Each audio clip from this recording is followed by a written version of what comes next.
우리 8월의 주의 만찬을 통해 예수님께서 걸어가신 그 십자가의 길이 우리 모두의 복이 되시기를 주님의 이름으로 축복합니다.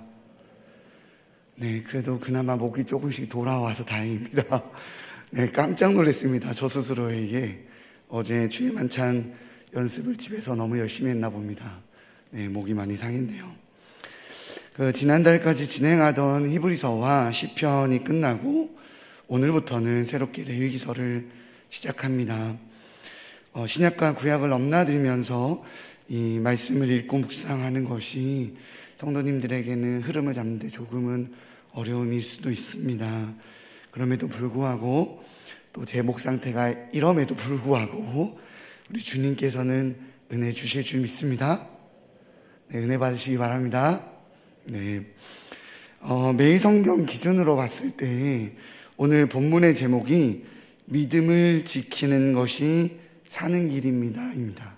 그래서 오늘 이렇게 예배 오셔서 이제 예배 화면을 보셨던 분들은 오늘 설교 제목이 믿음을 지키는 것이 사는 길입니다 라고 보셨을 겁니다. 그런데 이 본문을 읽어보면 이게 무슨 믿음을 지키는 행위인가, 그런 의미인가 라는 의문이 듭니다. 10절에서 16절까지 한번 읽어보도록 할까요? 제가 목 상태가 이래서 우리 성도님들이 크게 읽어주시면 좀 감사할 것 같습니다. 10절에서 16절까지 시작. 이는 내 하체니라. 내 아버지의 아내가 내 아버지에게 다른 내 누이니 너는 그의 하체를 범하지 말라. 너는 내 고모의 하체를 범하지 말라. 그는 내 아버지의 살부친이라. 너는 내 이모의 하체를 범하지 말라. 그는 내 어머니의 살부친이라. 너는 내 아버지 형제의 아내를 가까이 하여 그의 하체를 범하지 말라. 그는 내 숙모니라. 너는 내 며느리의 하체를 범하지 말라. 그는 내 아들의 아내이니 그의 하체를 범하지 말라. 너는 내 형제의 아내의 하체를 범하지 말라. 이는 내 형제의 하체니라. 네, 보통 말씀을 읽고 아멘을 하는데 참 아멘하기가 쉽지 않죠. 오늘 이 말씀을 이제 봉독한 우리 허규림 학생이 중학교 2학년입니다. 네, 본문을 이제 뒤늦게 우리 도기미 목사님이 확인하시고 순서가 이제 청소년 담당 순서가 허규림 학생이어서 아마 청소년부 안에 이렇게 순서가 있나 봐요. 그리고 이제 허규림 학생이 섭외가 되고 나중에 본문을 확인하고 우리 도 목사님이 이걸 중학교 2학년생에게 어떻게 읽게 해야 되나 라고 고민이 들 만큼 오늘 참 성경이지만 오늘 본문이 참 민망하고 부끄러운 듯한 느낌을 주는 그런 본문입니다. 사실 지금 시대의 관점에서 보았을 때 오늘 본문의 내용은 그냥 있는 그대로 사실이 중범죄입니다. 바로 감옥에 가야 되는 내용이죠. 폐륜도 이런 폐륜이 없고 콩가루 집안도 이런 콩가루 집안이 없습니다. 그런데 이 행하지 말아야 할 또한 행할 수도 없는 이런 범죄를 굳이 나열하면서 하나님은 이러한 죄를 짓지 말라고 하십니다. 왜 이걸 굳이 나열하면서 죄를 짓지 말라고 할까요? 그 이유는 이러한 성적인 타락은 당시에 만연했던 상식이었기 때문에 그렇습니다. 오늘 본문 3절인데요. 우리 본문 3절 함께 다시 읽어보도록 할까요? 본문 3절 시작. 너희는 너희가 거주하던 애굽 땅의 풍속을 따르지 말며 내가 너희를 인도할 가나안 땅의 풍속과 규례도 행하지 말고. 아멘. 하나님께서는 이 성범죄 수준의 행위를 나열하시고서는 이를 행하지 말라고 말씀하십니다. 오늘 본문에 의하면 그 이유가 이스라엘 백성들이 거했었던 땅인 애굽과 하나님께서 이스라엘 백성들을 인도할 땅인 그 가나안의 이러한 성적인 풍습이, 이러한 성적인 모습이 바로 오늘과 같은 모습이었기 때문에 그래요. 그래서 우리는 애굽과 가나안의 성적인 풍습이 굉장히 태폐하고 무분별한 범죄 집단 같다라고 생각할 수 있습니다. 무슨 이 나라들은 얼마나 이렇게 더럽고 추악하길래 이런 걸 행하지 말라고 하지? 라고 그렇게 생각할 수 있어요. 그러나 오늘 본문을 통해 말하고자 하는 건 어떤 강제적인 성추행이나 강간 같은 이런 범죄들만을 이야기하는 것이 아닙니다. 이 문구는 혼내 성관계 또한 혼외 성관계 모두를 포함한 내용이에요. 즉 결혼이라는 이름으로 합법적인 틀 안에서 진행되는 행위를 할지라도 그것이 결혼이라는 합법적인 틀 안에서 이런 행위들이 진행되고 있었거든요. 애굽과 가나안에. 그래서 그런 결혼이란 틀 안에서 행해지는 합법적인 틀이 있다 할지라도 이러한 관계 속에 있으면 성관계를 하지 말라라고 하는 거예요. 결혼할 건데요, 나는 이런 거 하지 말라라는 거죠. 그렇다고 하더라도. 고대 자료에 의하면 애굽 왕가는 형제와 자매가 결혼을 했습니다. 함무라비 법전과 히타이트 법전에서 근친상간의 관계를 어느 정도 금지하는 문구가 존재했었다라는 주장들이 있긴 하지만 대부분 애국과 가나안에서 이러한 친족 성관계는 암묵적으로 인정했습니다. 아니 오히려 그것을 장려했어요. 순수혈통이라는 이름 아래 이러한 세상의 풍습은 아주 고대에서부터 나름 철학과 인문학이 발전했다라고 말하는 로마 시대까지 이어졌습니다. 로마의 지도층들은 혈통의 순수성을 지키려는 의도로 친족이나 남매끼리 결혼하는 경우가 굉장히 했었기 때문이죠. 이러한 성문화가 세상 가운데서 굉장히 만연하게 당연히 존재했었기 때문일까요? 이스라엘의 족장들 역시 이러한 형태의 결혼이 존재했습니다. 아브라함은 이복누이와 결혼했고요. 야곱은 두 자매와 동시에 결혼하기도 했어요. 레아와 라합을 같이 아내로 취했으니까요.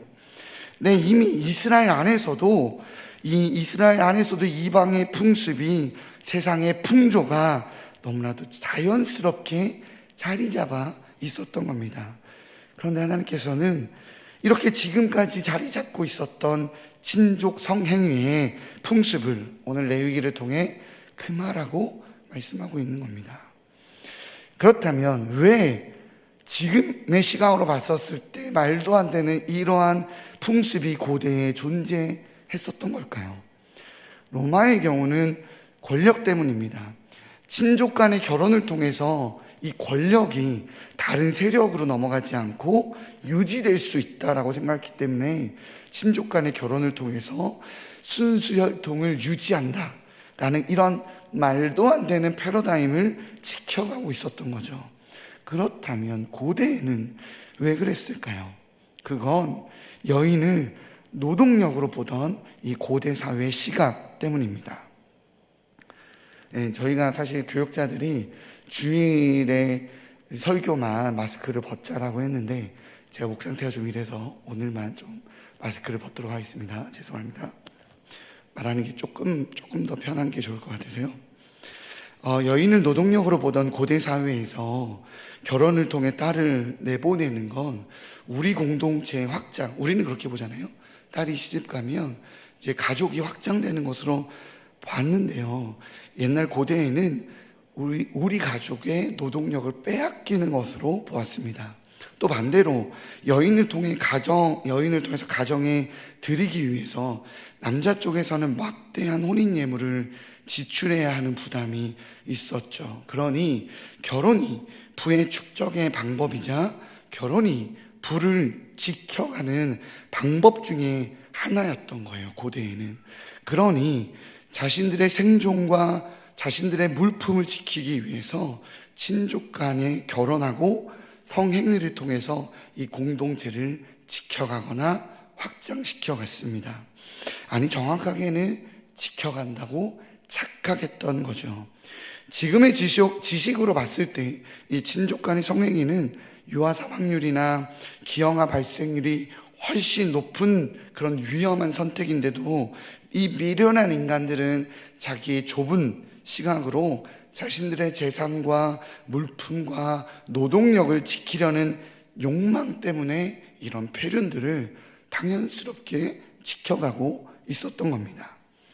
솔직히 고대 사회에서는 지금 현대 사회와는 다르게 인구 밀도가 높지 않고 외지인을 만나기도 쉽지 않아요. 그러니 친족 간에 결혼을 하고 성행위를 해서 인구수를 늘려가는 것이 큰 문제가 되지 않는다라고 생각했을 겁니다. 아니, 오히려 생존을 위해서 장려하는, 그렇게 공동체를, 그렇게 가족을 늘려가야 된다라고, 그러니 그것을 장려하는 영역이었을 거예요. 어쩌면 그래서 하나님도 아브라함이나 야곱이 친족 간의 결혼과 성행위를 막지 않으셨던 건 아닌가 싶습니다. 인간의 한계가 존재했기 때문이죠. 그런데 지금은 다릅니다. 레위기를 통해서 거룩한 성문화를 요구하신 하나님은 이 하나님의 요구에 따르면 이스라엘 백성들은 현재는 60만이 넘는 어마어마한 인구였어요. 그들은 하나님의 기적 같은 능력으로 애굽을 떠나 광야로 나왔습니다. 60만 명의 이스라엘 백성들은 이젠 친족을 넘어 결혼 상대자를 만나고 공동체를 확장시켜 나갈 수 있는 상황이 된 겁니다. 그러나 애굽과 가나안의 풍습을 적용시키면요, 친족을 넘어서 굳이 결혼할 필요가 없어요. 왜냐? 광야에서는 이 노동력도 부족한 상태였기 때문에 그렇죠. 또한 이 물품도 부족한 상태에 있습니다. 그런데 이 결혼이란 이름으로 우리 가정의 노동력인 여성을, 우리 가족의 이 물품을 다른 지파에게, 다른 가족에게 내어줄 수 없는 거예요. 이 애굽에서 나올 때 가져온 물품이 전부인데 결혼이라는 이름으로 딸 시집 보내면서 가족에 있는 소, 양, 말, 물품들 내어주면 어떡해요? 속된 말로 결혼을 핑계로 상대방 쪽에서 한몫 잡으려고 하면 방법이 없잖아요. 그죠? 이러한 부담감, 이러한 풍습이, 이러한 여러 가지 부담감과 인간적인 계산으로 이러한 애굽의 풍습이, 가나안의 풍습이 광야에 있는 이스라엘 백성들에게 적용될 수 있는 거죠. 그러하기에 광야로 나가며 이스라엘이 가지지 말아야 할 가장 큰 적은요, 두려움과 불안으로 생겨나는 이기주의입니다. 우리 공동체만, 우리 가족만 살아남으면 돼 라고 말하는 그러한 이기주의라는 거죠. 공동체 전체와 합력하며 하나님의 뜻에 합력하고 따르며 이 광야의 길을 합력하며 넘어가야 하는데, 그래서 가나안에 지금까지 없었던 협력과 사랑의 공동체로 세워져야 하는데, 세상의 풍습이 이스라엘 공동체 가운데 들어오면 그 거룩한 공동체를 지켜갈 수 없기에 우리 주님은 금하라고 말씀하시는 거죠. 즉 친족 간의 성행이나 결혼의 이면에는 나를 위해, 우리 가족을 위해라는 이기심이 책임감이라는 가면을 쓰고 문제의식 없이 진행되고 있었던 것입니다. 세상에서 살아남기 위해 인간됨을 포기함에 전혀 망설임과 거리낌이 없었다는 거죠. 그것이 상식이고, 그것이 지혜이고, 그것이 이 거친 세상에서 살아갈 수 있는 몇 안 되는 방법이라고 생각했기 때문에 그렇습니다. 세상은 이렇게 두렵고 떨림으로 악을 선택하라고 말하지 않아요. 아니, 악을 선택함에 있어서 다른 이유를 포장하여 이것이 악이 아니라 지혜라고 말하고 있습니다. 세상의 악에는 모두 그럴 만한 이유가 있고 모두 그럴 만한 상식이 있죠. 그러다 보니 세상이 제시하는 그 방식을 포기하는 것이 죄악을 포기하고 죄악을 포기하는 이 거룩함과 당당함으로 보여지는 것이 아니라 이 세상이 제시하는 상식을 포기하는 것이 되어져 버린다는 거죠. 세상이 말하는 생존 방식을 포기하는 바보가 되어지는 거예요. 그래서 더 벗어나기 어렵죠. 그래서 오늘 본문의 제목이 하나님의 말씀을 지키는 것으로 뭐가 필요하다고 말한다고요? 믿음이 필요하다라고 말하는 겁니다. 때로는 하나님의 명령을 믿음으로 지켜가는 것이 세상이 말하는 이 생존 방식을 포기하는 것이 되기 때문에 그렇습니다. 네, 제가 청년 사역을 할 때 청년들과 함께 재밌게 봤던 뮤지컬이 있습니다. 바로 루나틱이라는 뮤지컬인데요. 루나틱은 미친, 터무니없는 이라는 형용사예요. 이 뮤지컬은 소설 굿닥터를 기반으로 만들어진 뮤지컬입니다. 내용을 소개하자면 나제비, 고독해, 정상인이라는 이 세 명의 캐릭터와 이를 치료하는 굿닥터, 의사의 이야기입니다. 제가 뮤지컬을 본 지가 조금 돼서 한 7, 8년 된 것 같아요. 그래서 내용을 좀 찾아봤는데 이 세 번째 정상인이라고 말하는 사람의 내용은 인터넷에 아무리 찾아도 나오지 않더라고요. 왜냐하면 이 정상인에 대한 내용이 마지막 이 뮤지컬의 굉장히 중요한 반전이기 때문에 비밀 유지를 위해서 나오지 않는 것 같아요. 그래서 이 세 명 중에 2명의 내용만 좀 소개하고자 합니다. 첫 번째는 나제비라고 하는 사람인데요. 이 나제비는 원래 바람둥이였어요. 바람둥이로 살다가 여자를 속이고 바람둥이로 이 여자 저 여자 만나며 살다가 진정한 사랑을 깨닫고 한 여인을 온전히 사랑하게 됩니다. 그런데 이 여인이 엄청난 빚에 시달리는 어려움 가운데 있다는 것을 알게 돼요. 진짜 이제 진정으로 사랑하는 여인이 생겼는데 이 여인이 이렇게 빚에 시달리고 있다는 것을 알게 되자 나제비는 자신의 있는 모든 재산을 들여서 이 여인의 빚을 탕감해 줍니다. 그리고 그 여인과 평생 가약을 맺기로 결정을 하죠. 그렇게 결혼을 하기로 한 당일날 결혼을 하기로 한 여인은 나타나지 않고 형사들이 찾아와요. 그리고 이야기하죠. 그 여인은 이 꽃뱀이었기 때문에 형사들이 그 여인을 추적하러 왔다고. 그렇게 여인은 사라지고 형사들의 말을 통한 진실을 마주한 채 이 나제비는 이 정신적인 충격을 받고 정신병동의 환자로 입원하게 됩니다. 두 번째는 고독해라고 말하는 아줌마인데요. 이 여인은 결혼한 지 얼마 안 돼서 남편이 다른 여자랑 바람피고 다니다가 교통사고로 죽습니다. 그리고 그렇게 첫째 아들이었는데 첫째 아들이 교통사고로 죽자 그의 시어머니는 미쳐버리시는 거죠. 충격으로 치매에 걸리시게 되어버립니다. 그런데 이 시어머니가 땅 토지를 좀 갖고 있었어요. 그래서인지 둘째 아들은 이 고독해가 시어머니를 늘 모시며 살았는데 둘째 아들이 매일 툭하면 찾아와서 횡패를 부리는 거죠. 그 땅 문서 어디다 뒀냐고 맨날 횡포를 부리며 고독해를 괴롭히고 시어머니를 괴롭힙니다. 그 땅 문서 하나 찾는 것에 혈안이 되어서 치매에 걸린 어머니와 이 고독해를 달달 볶아서 고통스럽게 합니다. 그러다가 땅 문서가 결국에는 이미 다른 사람에게 이전되어져 버렸다는 사실을 알고 어머니를 버리고 둘째 아들은 사라져 버립니다. 고독해는 치매가 걸려 너무 힘들게 하는 시어머니이지만 그럼에도 불구하고 차마 그 시어머니를 버릴 수 없어서 자신의 집으로 모시고 살게 되죠. 치매 걸린 시어머니와 이 옥신각신 살아가는 게 쉽지 않잖아요. 그래서 때론 상처 주고 상처받으며 그 시간들을 보내요. 그래서 힘든 시간들이 있었죠. 그러던 어느 날 시어머니 너무 힘들게 하니까 어머니한테 막 욕도 쏟아붓고 어머니한테 화도 내고 막 그렇게 어머니한테 자신의 힘듦을 쏟아냅니다. 그랬더니 어머니가 화가 나셔서 집을 뛰쳐나갔다가 교통사고에 돌아가시게 되는 거죠. 그렇게 어머니까지 죽어버립니다. 고독해는 자기 때문에 이 어머니가 죽으신 것 같아서 고통스러워해요.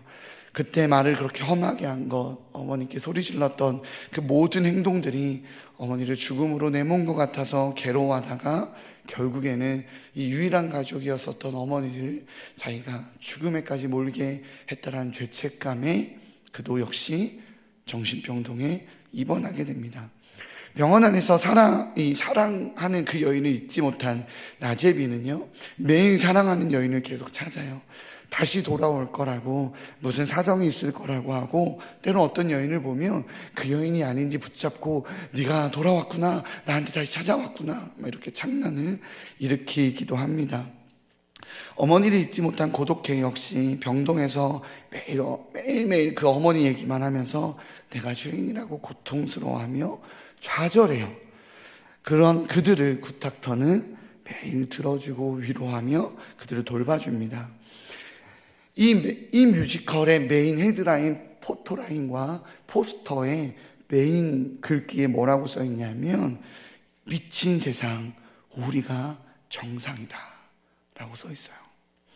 돈 때문에 사랑을 버리고 돈 때문에 가족을 버린 사람들은 정신병동 밖에서 정상이라고 인정받으며 잘 살아가고 있는데, 사랑하는 사람을, 가족을 더 귀하게 여기다가 미쳐버린 이 사람들은 정신병동에서 환자라고 치료받고 있는 거라는 거죠. 그러하게 이 뮤지컬을 보는 관객들에게 그러한 질문을 던집니다. 여러분들이 보시기에 누가 정상인 것 같나요? 라고 말이죠. 최근 굉장히 재미있게 보고 있는 드라마 중에서 이상한 변호사 우영우라는 드라마가 있습니다. 네, 목사님이 맨날 드라마만 본다고 서로 욕하지 마시기 바랍니다.